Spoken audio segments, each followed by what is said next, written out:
इसके 3 चम्मच रोज खाकर देखिए। सर्दी में कसम से आपकी सेहत की खजाने की चाबी है ये रेसिपी, क्योंकि एक एक हेल्दी चीज़ को मिला करके इतनी सुपर हेल्दी रेसिपी मैं आपको बनाना बताऊंगी कि आपके घर में छोटे बच्चे हो या बड़े बुजुर्ग हो, सब के सब तंदुरुस्त हो जाएंगे। ठंड में जोड़ों का दर्द, कमर दर्द, माइग्रेन या बार बार बीमार पड़ने जैसी कोई भी परेशानी अगर आपको हो तो इसे कुछ दिनों के लिए आपको अपनी डाइट में ज़रूर शामिल करना चाहिए, क्योंकि थोड़े दिन भी अगर खाएंगे तो लंबे टाइम तक के लिए आपको इसके फायदे मिलेंगे। इसके मिठाई जैसे स्वाद में आयुर्वेदिक दवाइयों के सारे गुण छुपे हुए हैं। तो चलिए बिना देर किए जल्दी से हम इसे बनाना शुरू करते हैं। पर सबसे पहले हेलो एवरीवन, ईट एमिशस पर आपका स्वागत है।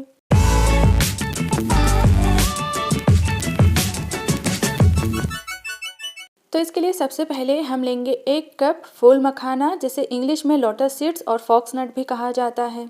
इनको हम बिना कुछ डाले सीधा कढ़ाई में डाल देंगे और ड्राई रोस्ट करेंगे।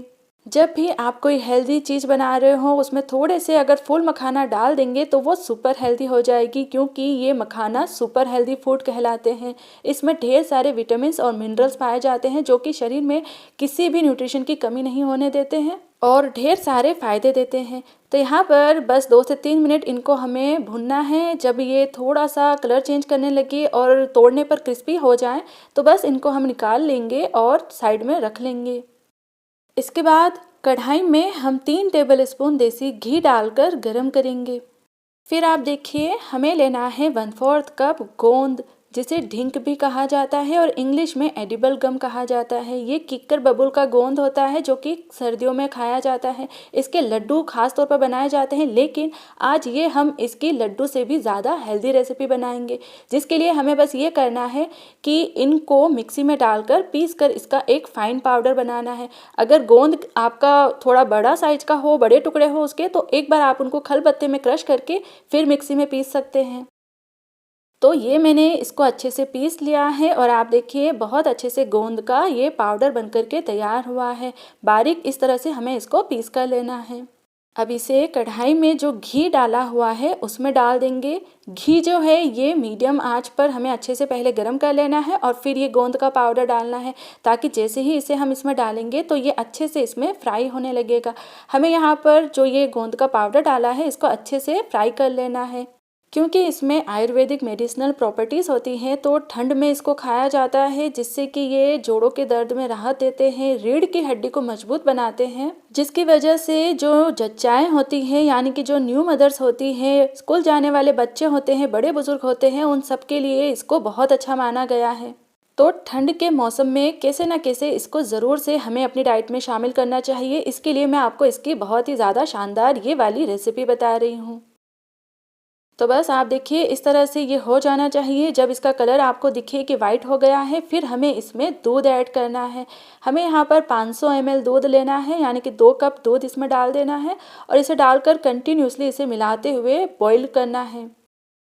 अब इसमें ये करना होता है कि गोंद तो फ्राई हो गया है, बस अब दूध में इसको हमें अच्छे से मेल्ट करना है। तो जैसे जैसे ये इसमें घुलेगा आप देखेंगे कि दूध थोड़ा थोड़ा फटने लगेगा। जैसा कि छेना हम बनाते हैं वैसा ही ये हो जाएगा। तो बस इसको हमें गोंद के पूरी तरह से घुल जाने तक पकाना है। अब इधर जो हमने मखाना को भून कर रखा है वो अच्छे से ठंडे हो गए हैं और काफ़ी ज़्यादा क्रिस्पी हो गए हैं। तो इसी के साथ साथ अब हम थोड़े और ड्राई फ्रूट का इस्तेमाल करेंगे। तो सबसे पहले आप देखिए ये मैंने आधा कप अखरोट लिए हैं, जो कि खुद ही ब्रेन की शेप में होता है, जिसकी वजह से ये दिमागी सेहत के लिए बहुत ज़्यादा अच्छा माना जाता है। इसमें एंटीऑक्सीडेंट्स और ओमेगा 3 फैटी एसिड्स भरपूर मात्रा में होते हैं और ये हार्ट हेल्थ के लिए भी बहुत अच्छे माने गए हैं। फिर इसी के साथ साथ हम लेंगे आधा कप यहाँ पर काजू, जो कि हमारे इम्यून सिस्टम को बूस्ट करते हैं, यानी कि बीमारियों से लड़ने की ताकत को बढ़ाते हैं। ये भी दिमागी सेहत के लिए, हमारी स्किन के लिए बहुत अच्छे होते हैं। गुड फैट्स इसमें पाए जाते हैं। और फिर इसके साथ साथ हम लेंगे आधा कप बादाम, जो कि मल्टीविटामिन की तरह यहाँ पर काम करते हैं। ढेर सारे इसमें विटामिन और मिनरल्स पाए जाते हैं। ये जितने भी बादाम, काजू, अखरोट होते हैं इनमें गुड फैट होता है। ये हमारे गुड कोलेस्ट्रॉल को बढ़ाते हैं और बैड कोलेस्ट्रॉल को कम करते हैं। हार्ट के लिए ये बहुत अच्छे माने गए हैं। अब इसमें से जो भी ड्राई फ्रूट आपको कम करना हो तो कम भी कर सकते हैं और अगर हटाना हो तो हटा भी सकते हैं, लेकिन अगर शामिल करेंगे तो जो जो फ़ायदे मैंने आपको बताए हैं वो सभी आपको इनको खाकर मिलेंगे। तो अब हमें क्या करना है कि इन सबको पीसना है। तो मिक्सी के जार में इन सबको हमें डालकर अच्छे से पीस लेना है। बहुत एकदम फाइन पाउडर नहीं बनाना है, थोड़ा सा इनको दरदरा सा ही रखना है। चाहे तो आप चॉपर का भी इस्तेमाल कर सकते हैं। फिर इसी के बाद हम इन्हीं में ये मखाना भी डाल देंगे ताकि इनको भी आसानी से पीसने में आ जाएगा। तो ये मैंने मखाना भी इसके साथ पीस लिया है और आप देखिए ये कुछ इस तरह से काजू बादाम अखरोट मखाना का पाउडर बनकर के तैयार हुआ है, जिसमें कि थोड़े थोड़े से इनके टुकड़े भी हैं जो कि खाने में फिर बहुत ज़्यादा अच्छे लगेंगे। और इधर आप देखिए जो गोंद हमने दूध में पकाने के लिए रखा हुआ है वो अच्छे से दूध में डिज़ोल्व हो गया है और दूध आप देखिए कर्डल दिख रहा है। और ऐसा होने के बाद हम इसमें डाल देंगे ये हमारा बनाया हुआ ड्राई फ्रूट का पाउडर।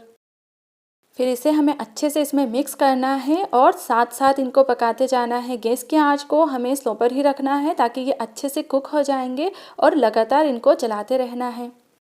अब सेहत के लिए आप ये रेसिपी बना रहे हैं तो एक सेहतमंद काम और कर लेना, वो ये कि इस तरह का जो गोला होता है सूखा नारियल जिसे खोपरा कहते हैं उसका इस्तेमाल और कर लेना।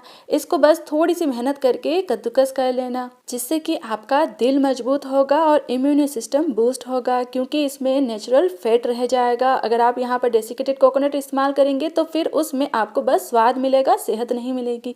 तो जितना हमने सब ड्राई फ्रूट आधा कप लिया है उतना ही ये मैंने आधा कप कद्दूकस करके ले लिया है। अब इसी कढ़ाई में हम ये हमारा कद्दूकस किया हुआ खोपरा भी डाल देंगे और अच्छे से इसको भी इसमें मिक्स कर लेंगे। ये जो रेसिपी हम बना रहे हैं ये ग्लूटेन फ्री होती है, यानी कि इसमें कोई आटा मैदा सूजी बेसन हमें इस्तेमाल नहीं करना होता है। तो अब आप देखिए पहले इसको हमें इतना पका लेना है कि ये मिश्रण कढ़ाई को छोड़ने लगे, इसमें से नेचुरल फैट रिलीज़ होने लगे और ये अच्छे से गाढ़ा हो जाए।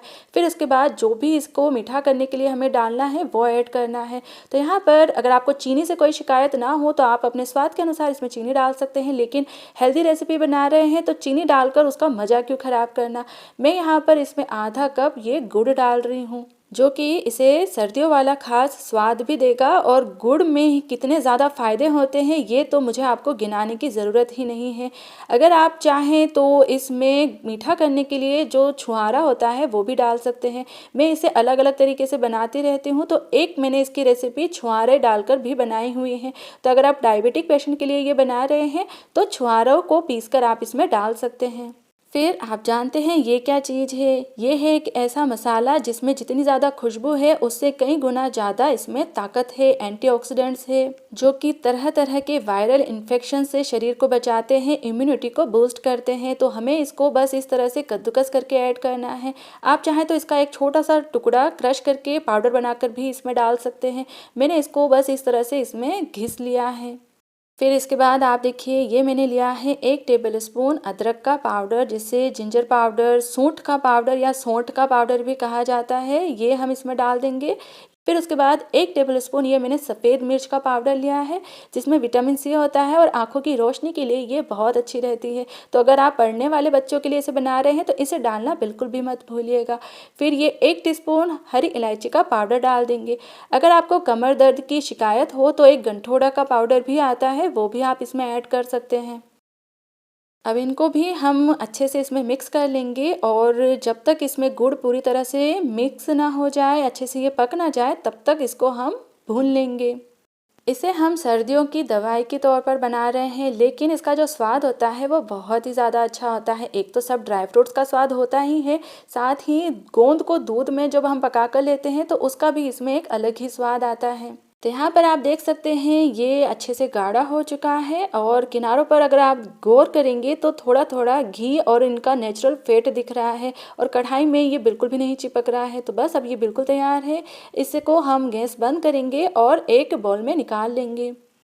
इसे रोज़ बस थोड़ा थोड़ा 2 से 3 चम्मच ही अगर आप अपने डाइट में डेली लेंगे और 1 महीना, सवा महीना या 2 महीना सर्दियों में अगर आप इसको खा लेंगे तो इसके फ़ायदे आप खुद ब खुद नोटिस करेंगे। बस इसे अच्छे से ठंडा कीजिए और फिर उसके बाद एयर टाइट कंटेनर में भर के फ्रिज में स्टोर कर लीजिए आराम से 15 से 20 दिनों के लिए। तो इन सर्दियों में आप ज़रूर से ये गोंद पाक बनाइए, खाइए, सबको खिलाइए और अपने पूरे परिवार को तंदुरुस्त बनाइए। और फिर उसके बाद अगर आपको मेरी ये रेसिपी पसंद आए तो प्लीज़ आप इसे लाइक करना बिल्कुल ना भूलें, सभी के साथ इसे शेयर करें और हमारे चैनल ईट यम्मी शेफ्स को प्लीज़ ज़रूर से सब्सक्राइब करें ताकि आगे भी आपको मेरी ऐसी ही रेसिपीज़ देखने को मिलती रहे। और नई रेसिपीज़ की नोटिफिकेशन के लिए बेल आइकन पर क्लिक करना बिल्कुल ना भूलें। हम नेक्स्ट रेसिपी के साथ जल्द ही मिलते हैं। Till then enjoy this healthy energy booster recipe and thanks for watching eat yummy chefs.